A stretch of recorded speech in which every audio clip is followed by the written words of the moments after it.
តោះបងប្អូនជំរាបសួរទាំងអស់គ្នាណាថ្ងៃនេះគ្រូអំបិលណាខានចេញវីដេអូយូរឯងបងប្អូនណាចង់ចេញតាម YouTube ម្ដងណាហ្នឹងហើយអញ្ចឹង YouTube ប្រហែលជាខ្ញុំខានធ្វើជារយៈពេល1ឆ្នាំហើយអញ្ចឹងគឺដោយសារថ្ងៃនេះចង់ធ្វើ content តិចណាតាក់ទងទៅនឹងសម្ភារៈលេងក្រោមណាសម្ភារៈលេងអាឡុកណាអញ្ចឹងសម្រាប់បងប្អូនណាត្រូវការសម្ភារៈលេងក្រោមណាខ្ញុំមានលក់ណាខ្ញុំមានលក់ជុង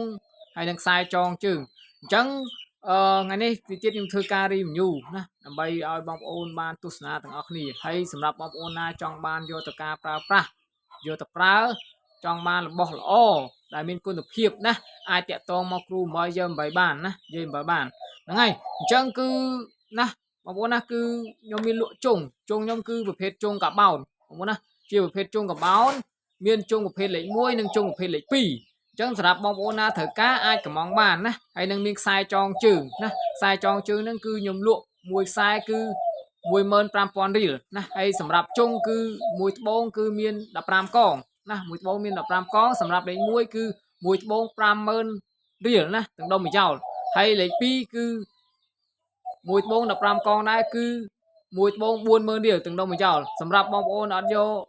ដុំមួយចោលគឺមួយត្បូង45000ហ្នឹងសម្រាប់ជុងលេខ1ហើយបើសម្រាប់ជុងលេខ2គឺមួយត្បូងគឺ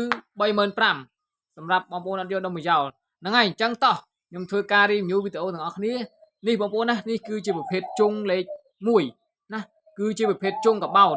ណាមួយត្បូងគឺមាន15កងណាហ្នឹងហើយមួយត្បូងខ្ញុំលក់50000រៀលទាំងដុំមួយចោលសម្រាប់លេខ1ណាមួយត្បូងគឺ50000រៀលណាសម្រាប់លេខ1ណាហ្នឹងហើយ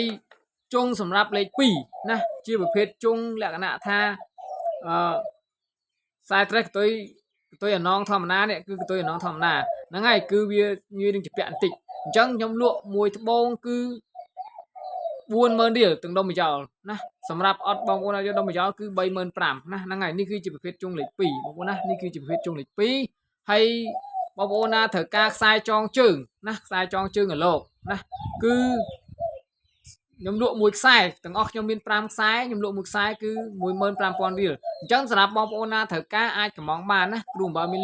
លក់តាក់ទងនឹងគ្រូអំបិលមកណាឬក៏យាយអំបិលក៏បានដែរណាគឺគាត់មានលក់ហ្នឹងហើយអញ្ចឹងគឺវីដេអូមានប៉ុណ្ណឹងបងប្អូនណាសម្រាប់បងប្អូនណាដែលត្រូវការចង់បានណាចង់បានដែលជុងល្អធានាគុណភាពរយៈពេល2ខែណាសម្រាប់បងប្អូនយកទៅលេងយកទៅប្រើប្រាស់អាឡុកជាប់ឬដាច់អីហ្នឹងគ្រូអំបិលគឺបើមានការដាច់ខ្សែអាណងខ្សែអីហ្នឹងគឺចង់និយាយថាគ្រូអំបិលមានការធានាជូនសងណាមួយកងគឺ5000រៀលអញ្ចឹងសម្រាប់បងប្អូនណាត្រូវការកម្មងអាចកម្មងបានណាខ្សែចងជើងក៏មានជុងក៏មានអញ្ចឹងជុងទាំងអស់មាន4ត្បូងអញ្ចឹងសម្រាប់អ្នកលេងអាឡុកទាំងអស់គ្នាណាបណ្ដាញ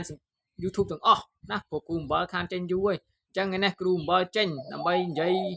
ណាលេងជាមួយបងប្អូនអញ្ចឹងកុំភ្លេចបងប្អូនជួយគាំទ្រគ្រូអំបិលយាយអំបិលផងណាតាមមិនថាតាម YouTube មិនថាតាម Facebook មិនថាតាម TikTok ទេណាអញ្ចឹងសូមបងប្អូនជួយ